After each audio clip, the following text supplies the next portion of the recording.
Wayanad war ఈసారి రసవత్తరంగా మారబోతోంది. కాంగ్రెస్ నేత రాహుల్ గాంధీ నామినేషన్ వేశారు.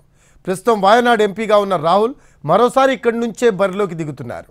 మరోవైపు వయనాడ్పై ప్రత్యేక దృష్టి పెట్టిన బీజేపీ కేంద్ర మంత్రి స్మృతి ఇరానీని రంగంలోకి దించింది. కాంగ్రెస్ నేత రాహుల్ గాంధీ కేరళలోని వయనాడ్ నియోజకవర్గం నుంచి నామినేషన్ వేశారు. ప్రస్తుతం వయనాడ్ ఎంపీగా ఉన్న ఆయన మళ్లీ ఇక్కడి నుంచే పోటీ చేస్తున్నారు. నామినేషన్ కార్యక్రమానికి ప్రియాంక గాంధీ వాద్రాలు హాజరయ్యారు. వయనాడ్ నుంచి బీజేపీ అభ్యర్థిగా ఆ పార్టీ రాష్ట్ర అధ్యక్షులు కె సురేంద్రన్ పోటీ చేస్తున్నారు.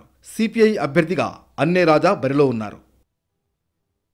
నామినేషన్ వేయడానికి ముందు వయనాడ్ ప్రజలనుద్దేశించి మాట్లాడిన రాహుల్ ప్రజాస్వామ్యం, రాజ్యాంగ పరిరక్షణ కోసం జరిపే పోరాటం ఈ ఎన్నికలని అన్నారు. దేశ ప్రజాస్వామ్య వ్యవస్థ, రాజ్యాంగంపై దాడి జరుపుతున్న శక్తులెవరో ప్రజలందరికీ తెలుసునని బీజేపీపై విరుచుకుపడ్డారు. హ్యూమన్ యానిమల్ కాన్ఫ్లిక్ట్తో సహా వయనాడ్ ప్రజల సమస్యల పరిష్కారానికి ఎప్పుడూ అందుబాటులో ఉంటానని రాహుల్ చెప్పారు. వయనాడ్పై ఈసారి బీజేపీ ప్రత్యేక దృష్టి పెట్టింది.